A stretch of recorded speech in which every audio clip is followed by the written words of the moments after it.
l'excellence Papi Piana et notre bourgmestre qui est à côté. Et ils sont mieux placés de témoigner ce que mon Dieu a réalisé dans ces contrées de Malou. À fond la portée.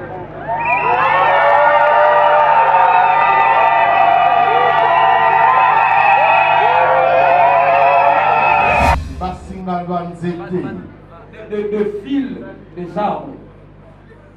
Ah, ok. C'était juste pour la protection. Tu peux jeter par terre. Tu peux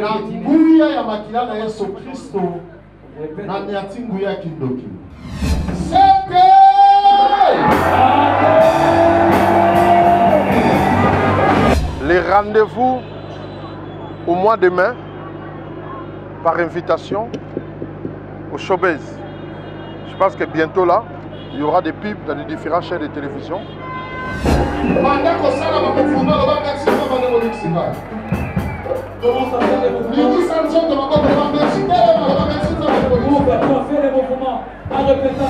On peut être guéri, mais sans être sauvé. Voilà pourquoi le processus de la guérison, c'est un chemin qui nous amène au Sali. Voilà pourquoi vous remarquerez partout où nous avons sillonné, on a plus frappé concernant le Sali.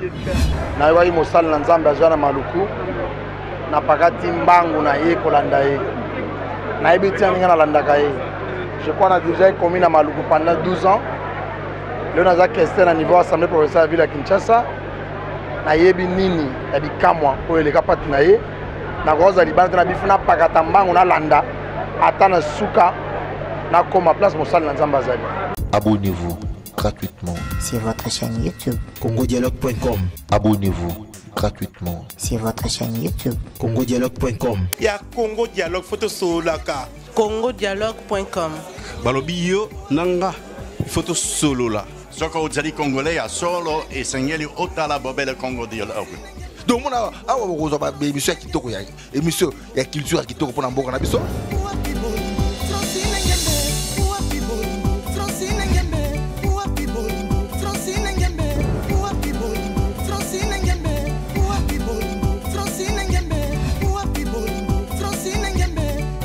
Maramba Bofra na ba Congo Dialogue, donc blague était donc vous s'abonner na Congo Dialogue.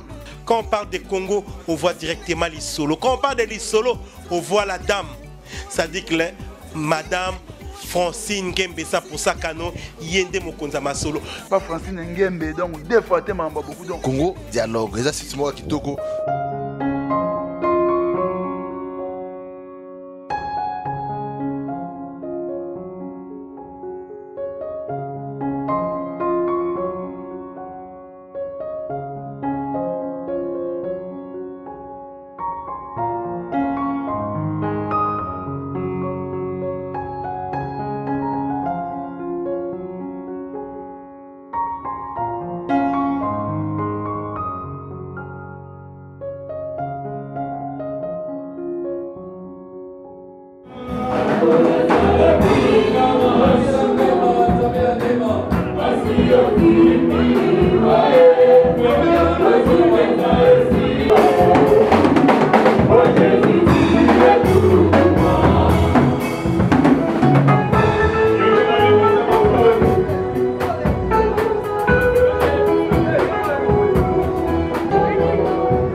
Eza makasi ya koyeba ke boza ebele kozolanda biso kaka ndenge tolaka kabino na ebande bambate lelo toza awa na commune ya Maluku oyo prophète Nehema Sikatenda Jacques azo clôturer tournée ya Kinshasa oyo atambolaki donc awawa toza na maluku eza dernier site awa esika ya suka oyo prophète de la nation Nehema Sikatenda Jacques azoya awa kote ya sango malamu kokangola babeli na kombo na Yesu kosala oyo ezali mission ya Nkolo Yesu Masia wana bozo comprendre ke ambiance eza déjà na kati ya losambo kala te azokota bokomona entre ya prophète Nehema bokomona vraiment ke ambiance kosalama malamu. Merci na Odette Lesa la Mégane depuis Switzerland, merci na Bobette Nzita, merci na Mimiche la Kisantoise Ngangu, merci na bandeko nyonso oyo bozolanda biso ngana bino tokutani donc kalate tozwa interview na prophète Nehema Jacques wana bozozwa déjà arrivé ya prophète Nehema mpe tosala ye interview tolanda nini ekoleka na kati.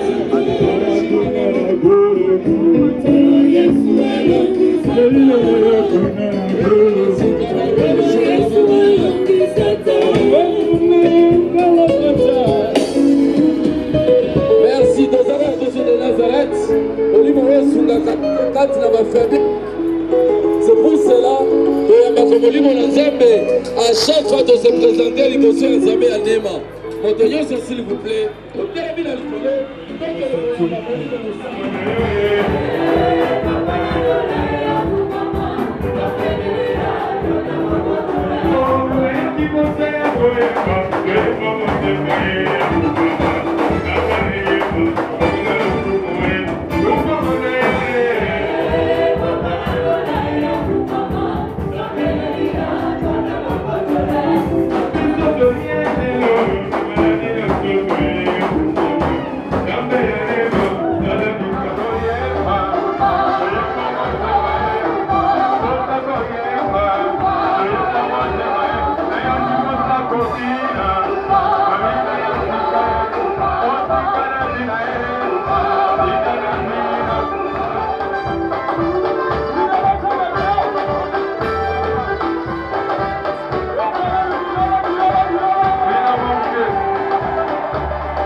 Fond la portée.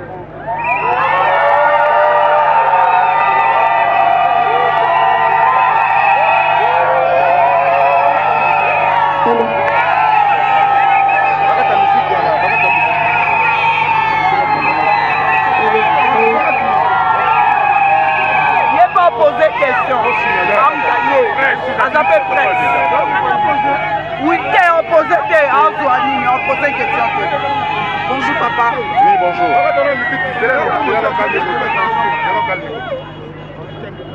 Bonjour papa. Bonjour. Aujourd'hui, nous sommes à notre 13e journée. On a fini aujourd'hui. Et moi, je bénis Dieu pour nous surtout ce que Dieu a fait au travers de son serviteur. Je ne sais pas qu'est-ce que tu peux dire parce qu'on ira déjà lundi, on est au Bas-Congo. Un message à tous les enfants de Dieu de Kinshasa qui sont guéris et un message à tous les enfants de Dieu.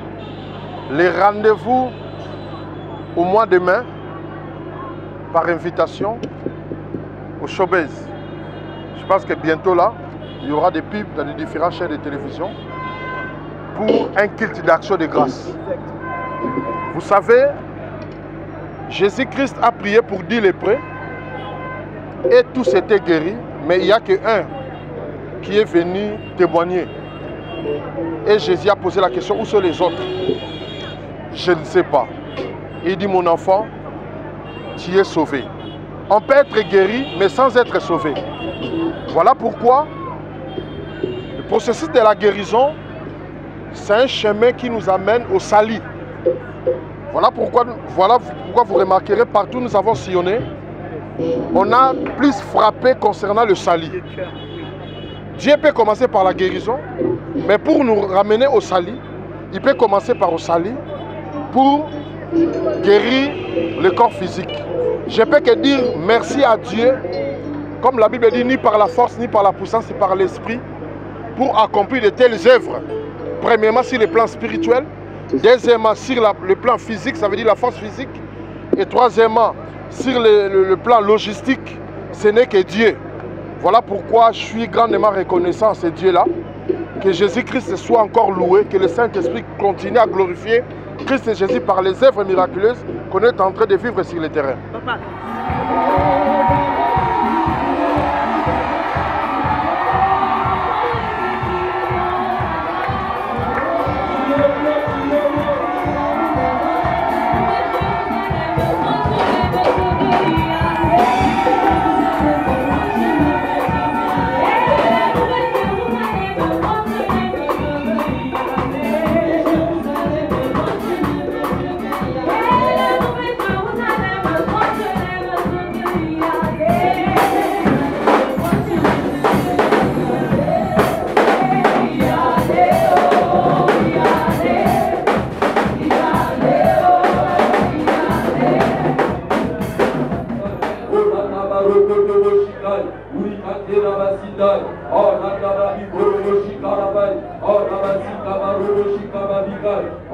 Merci de me demander la petite escale chorale et à célébrer le coup.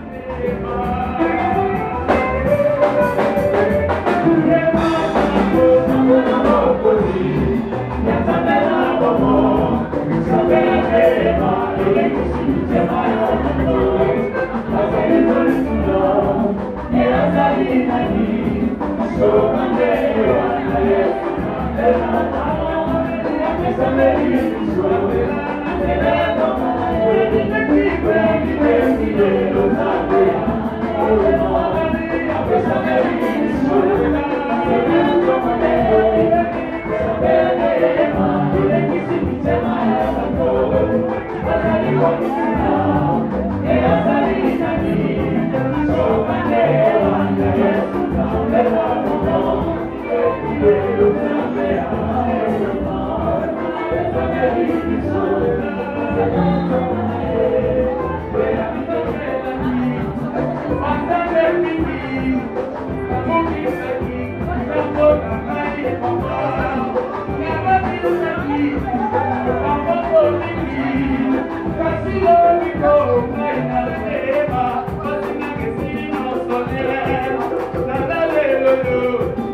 expliquer aux Okendeki n'a pas comment on s'en a dit, on ça qui dit connu. Je suis allé au bateau. C'est là. Ah?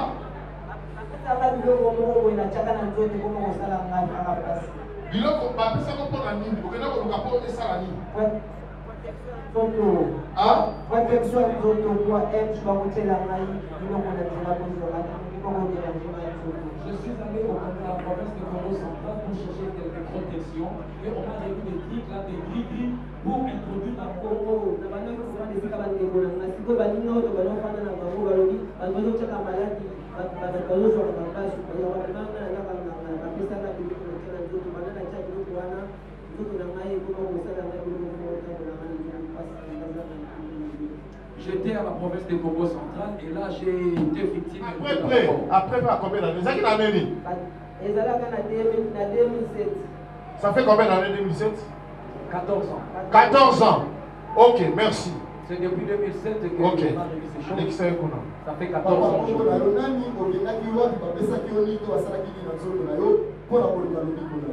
Papa, tu nous dis ton nom et où es-tu allé et qu'est-ce qu'ils t'ont émis? Je me prénomme Mboka Mondele. J'étais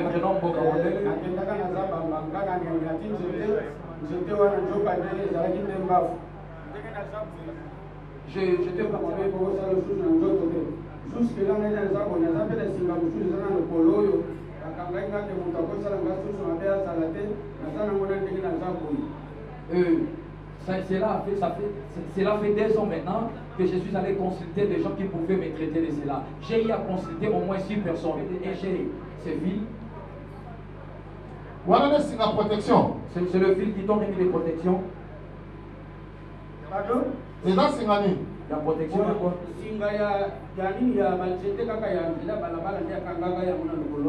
C'était le fil qu'il a ramassé en cours de route et il a attaché ici. Non.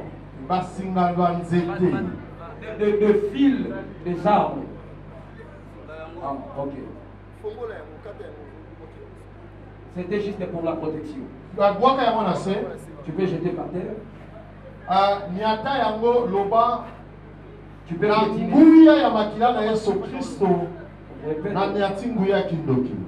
Tu peux piétiner ça, ce fil-là, et tu répètes au nom puissant du sang de Jésus-Christ, je piétine ce fil de sorcellerie.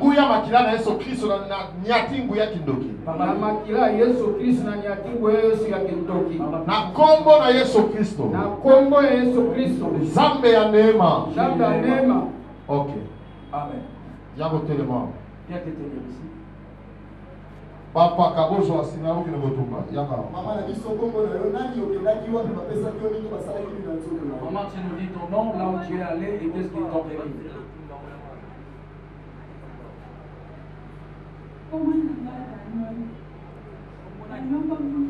Le maman makasi maman. Akate bumune abelaki malade jusqu'à la banayi kotonga. Jusqu'à kele na ngai ezalaki yaki kokoma na letoa marchele akokomaki na maladi na likolo soki alobi soki soki okei ndenge ozokoma oliaka yango me banda esika nakomi na maluku sikoyo nalobake mwa yango lipumu ata papa tofandeli na bandeko nazokoka te soki eye lipumu ota soki okita kutu nasali na hôpital 3 semaines tension ezokita kaka poli eza te na osufri nde okola nayokaki lobi ndeko moko toyaki na bango na camion na bandi koloba tobandi kobetela misolo ya basakoli nde bayisaki kaka opesa ngai invitation ya profete anaye nga alobi te antuka nalingaka mingi nalandaka enseignement ya mwana wana mingi esepeti. Votre maman vient de dire qu'elle était malade depuis le 3 mars de l'année dernière. Depuis qu'elle était malade, elle habitait dans la commune de Kali. Elle a donné ces médicaments que vous voyez en poussière ici. Elle a prescrit à maman ces médicaments. Et pendant 9 mois, notre maman était sous son traitement, mais rien n'a été changé. Et la maman a dit de retourner le maman m'a cassé. Donc,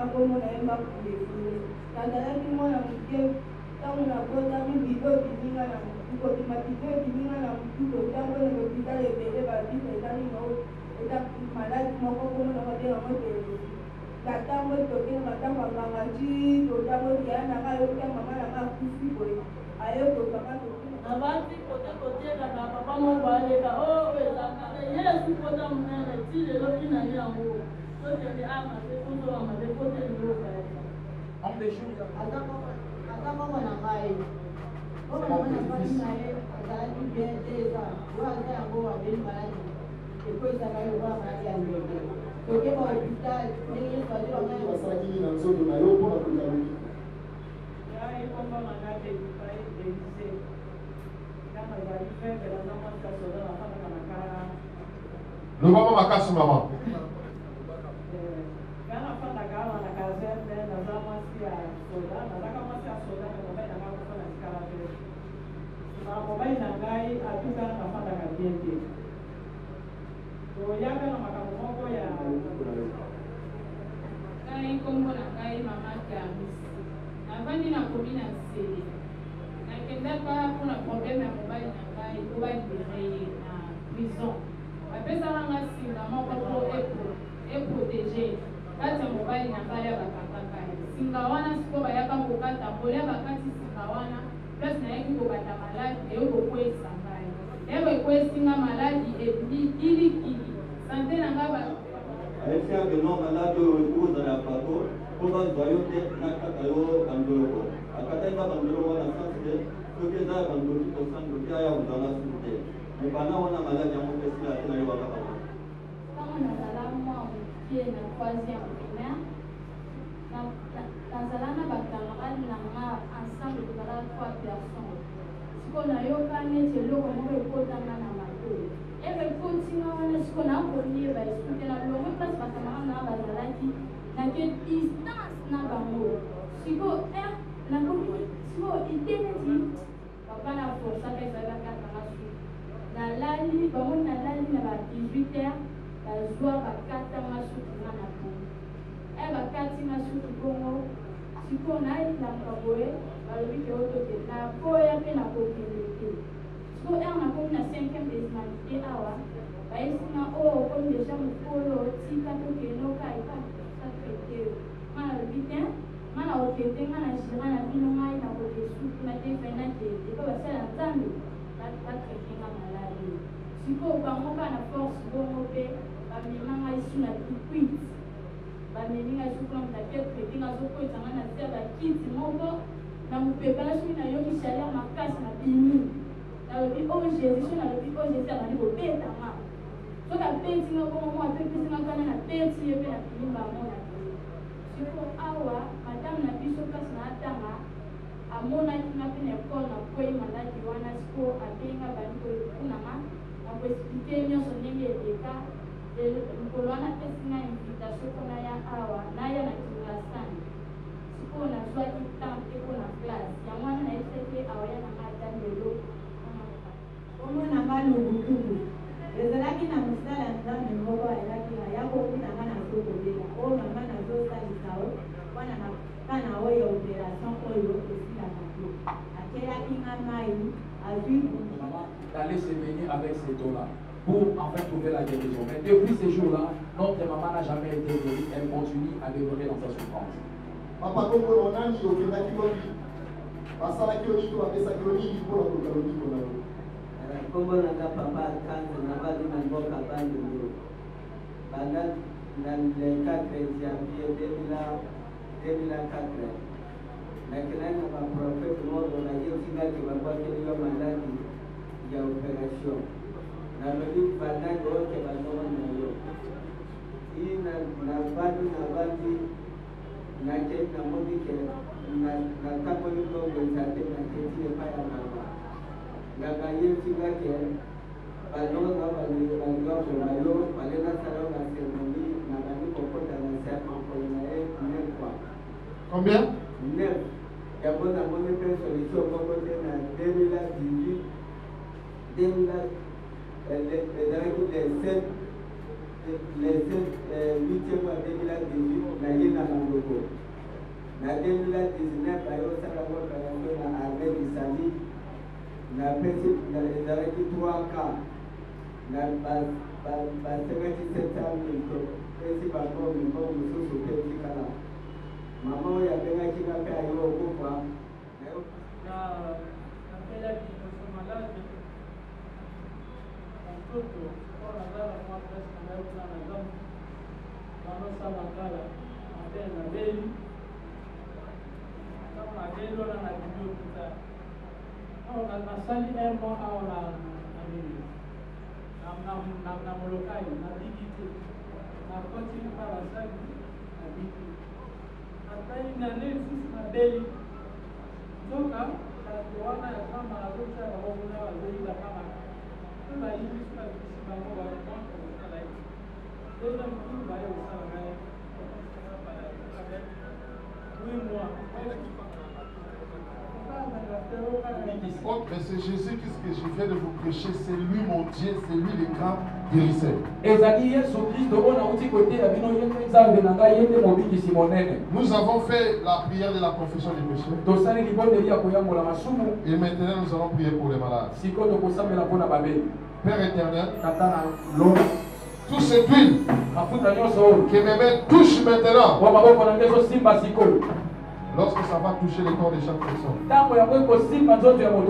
que ça soit l'huile d'onction pour détruire toute puissance de la maladie, de la sorcellerie qui a détruit le corps de tes enfants. Amen. Allez, intercesseur, vous allez oindre chaque personne. Allez oindre tous les gens qui sont derrière là-bas, laissez-moi les gens qui sont ici.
Hallelujah.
Dieu d'Isaac, Dieu de Jacob, Romain puissant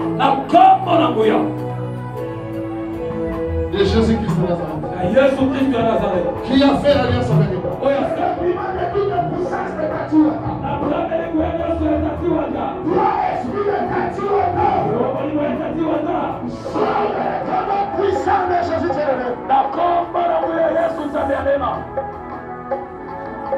Il y a une personne. Et Dieu est en train de guérir. La personne a été mordue par le serpent. Toi, esprit du serpent,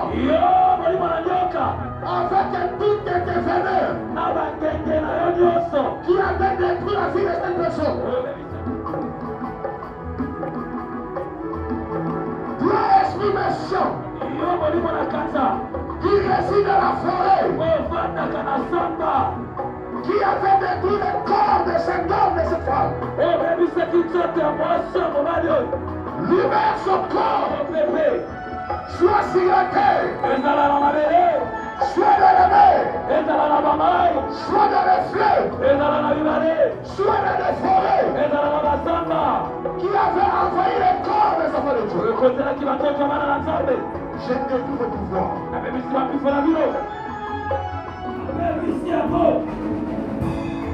Quel que soit le fond de la forme, quel que soit le milieu de l'amour, même les maladies déclarées incurables, démons de sinusite, démons de diabète, démons d'hypertension, démons de tension, démons de trouble mental, démons de vertige, démons de la folie, démons de bon estomac, démons de maigrissement, démons de manque d'appétit, démons de tout, démons de cirrhose de foie, démons de prostate, je lis ta puissance, sors de l'école, qui a détruit la bouche de cet homme, je neutralise ta puissance. Démon de l'AVC, démon de la paralysie, démon de diminution de glycémie, parce que ta main a touché, parce que tu as guéri. Maintenant, sur le moment où on va détruire le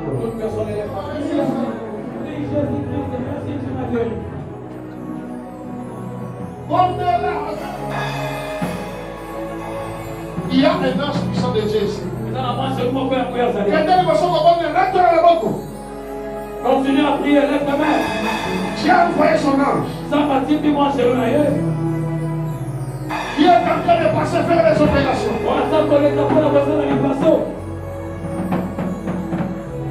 Dis merci Jésus, tu m'as guéri. Tu m'as guéri.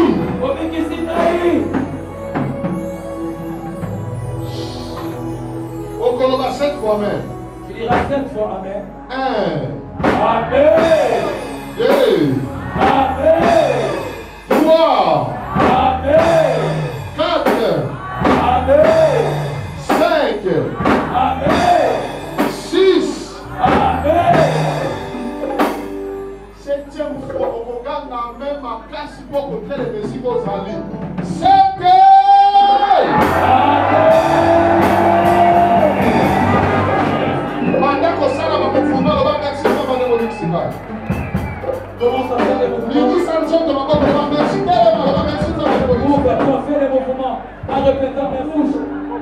Motonio se bouger, Toute personne qui est ici, fais le mouvement.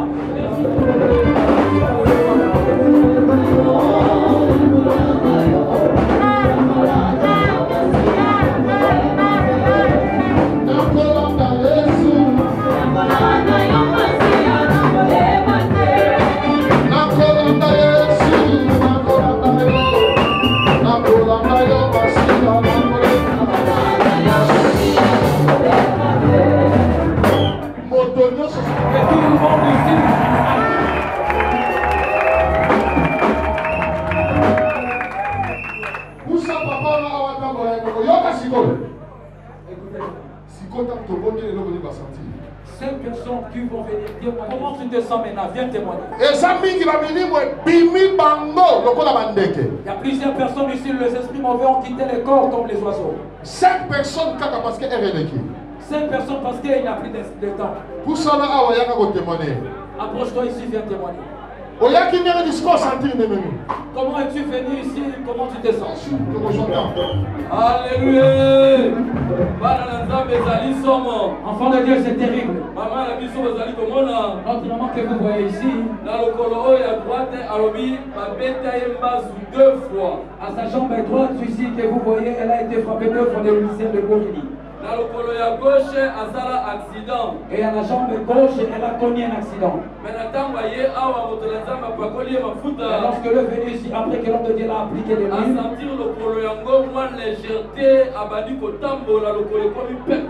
elle a senti sa jambe un peu légère et elle pouvait maintenant bouger. Elle-même, elle va témoigner.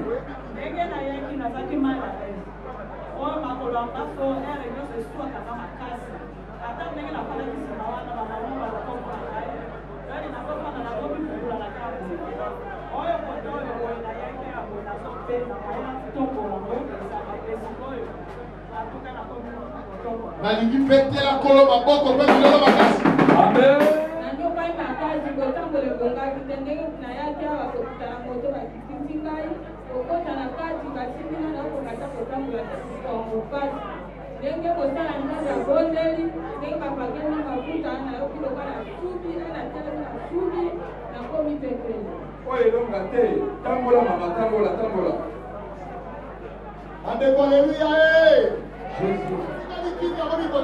il est resté silencieux entre les observateurs. Je sais qu'il a encouragé vos frères évangélistes de venir de lui donner les vêtements et de l'apporter ici. Et lorsque nous l'apportons ici, ils l'ont amené ici, il n'avait pas le bon sens. Et après savoir que l'homme devait prier,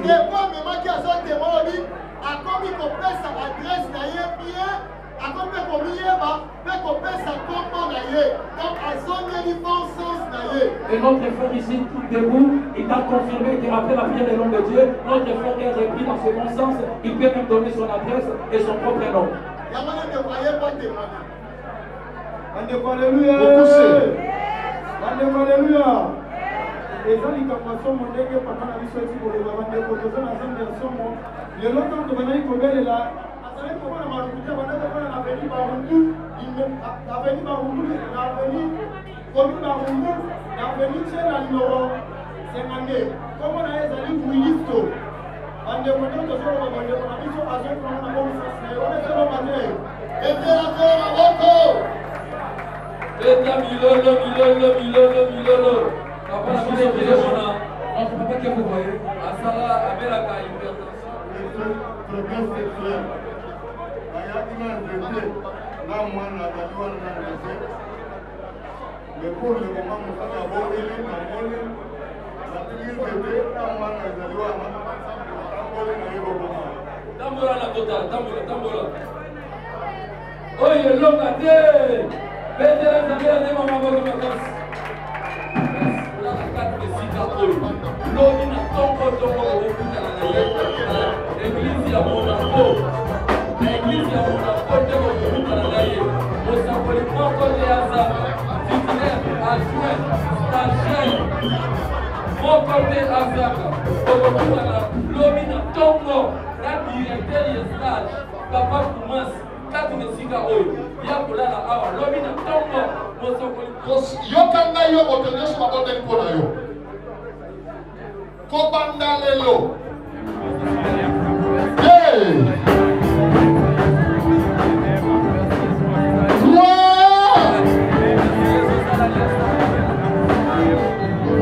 N'est-ce pas le bon likolo?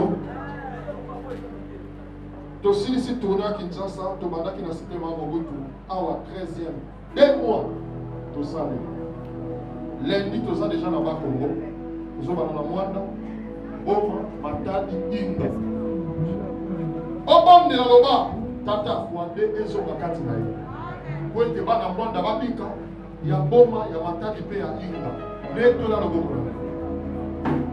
Alléluia, Amen. Alléluia, Amen.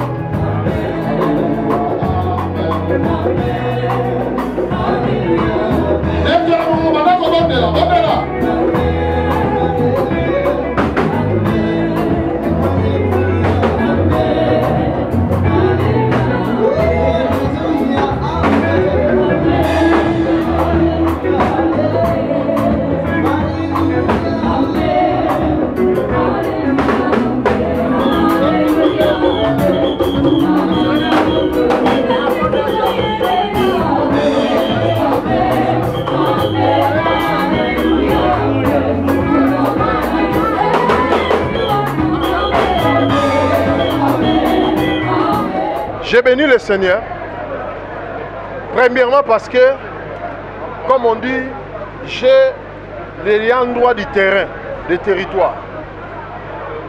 L'excellence Papi Piana et notre bourgmestre qui est à côté. Et ils sont mieux placés de témoigner ce que mon Dieu a réalisé dans ces contrées de Malou. Parce qu'il y a beaucoup qui disent qu'on donne de l'argent pour corrompre les gens, pour faire de mauvais témoignages. Une excellence comme Papi Piana, tu peux le corrompre à combien? S'il commence à te rencontrer, après au moins à 3 ou 4 reprises, pendant son règne, on a foulé les pieds ici. Et chaque année, il y avait un témoignage. Ce que moi je peux dire à tous les peuples de Dieu, croyez que jusqu'à l'époque d'aujourd'hui, Jésus-Christ n'a pas changé. Il est le même hier, aujourd'hui, éternellement. Il continue à travailler avec ses serviteurs. S'il y a ceux-là qui sont corrompus, qui réduisent le nom de Dieu par de faux miracles, par de faux témoignages, pour y aller toucher des gris-gris, mais il y a ceux-là aussi que le ciel a oint, d'une huile fraîche, qui travaillent avec le véritable Dieu. Et je peux dire que merci. Et il y a les autorités qui sont là, qui peuvent appuyer les paroles que je suis en train de vous dire, parce qu'elle va vivre au moins 4 ans. Na bango basalia. Na kumi sinza me pona koloba ete abandaki na biso na kimia to sukisi na maluku. Na bandi leona koloba mingi te parce que na sana ba terrain ya ba konzi oyo ba vivant nzambe na nga awa. Anenyo so ya reine tangu excellence Papi Piana zalaki awa. Soka bandi ko pesa bino ba témoignage boko ganga makambo sama na maluku awa. Sourenne na ye. Eli koloba asa témoin oculaire o balobaka ete to korompaka batu. Na tango yo basala nzambe ya solo basate ba faux miracle ba magicien ba konzi lokola ba oyo okopesa bango mbongo corrompre bango na nini. Moi je passe dans le bagage yango wana bango ba bakisa lilo. Merci excellence. Papi Piana to sepeli de tomoni yo. Tunga la mona okala na sepeli excellence. Na éviter moi lilobo ko batisa par rapport à terrain na yo oza mabele na o. Le bananga ezali esengo na yo mosala na nzambe azana maluku na pakati mbangu na ye kolanda ye. Na ebiti aninga na landaka ye. Je crois na déjà commis na maluku pendant 12 ans. Le naza question na niveau assemblée provinciale de la ville à Kinshasa. Na yebi nini ya bikamwa oyo eleka pati na ye na koza libanda na bifuna pakata mbangu na landa ata na suka na koma place mosali na nzambe azali moto oyo asakola aloba makambo na kati ya maluku eza baréalité bayeba yokaka ye te. Je crois que prière na ye ya oyo te eleki avant dernier badémonstration esalama na maluku ata tolaki na maluku eza na bato ya mabe ebele oyo baza na mposa mboko ekende liboso te. On va dans la posa ko freiner ma vie à battre. asenga moko na bango leka atatola po akangola baninga mosusu bayokaki te mais après passage na ye tomona ba démonstration ya ba démonstration et puis na lobaka bandako ekosika ya bandoki ya baokitiste bandako baokitiste zika baokitiste mosusu bakufa kuta bela te bamosusu bakenda na bandenge moko maluko yebi batémoignage ya baexpert ya bandoki bakenda balimwa. Alors je crois que oleka na ye na maluku ne alobinga azali mosika na pakati mbangu na bina ozali pamboli eza par hasard te. Donc non seulement bana maluku bana Kinshasa bana Congo tant bomoni passage na ye bopambolama bosepela bopambolama parce que liloba na nzambe ezali lelo loyi mpe libela na libela ndenge mosala nzambe alobi tozali bato esika moto nyonso azali mabe ezangaka te mais liloba nzambe babokola bacréa yango te bafabrika mpe yango te aza mosala na nzambe aza na biloko ya nzambe. Donc oyo aza na libanda to na likati mosusu kozala na kidiba te pusana ngai na ye obenda yanga lipamboli na ye mbangu ndenge namoni ye boye napambolami. Abonnez-vous gratuitement sur votre chaîne YouTube congodialogue.com. Abonnez-vous gratuitement sur votre chaîne YouTube congodialogue.com. Il y a Congo Dialogue photo solaka congodialogue.com. Balobi yo nanga photo solo la. Soko ozali congolais ya solo et sengeli otala bobele Congo Dialogue. Donc on a awa émission ya kitoko ya émission ya culture ya kitoko pona mboka na biso.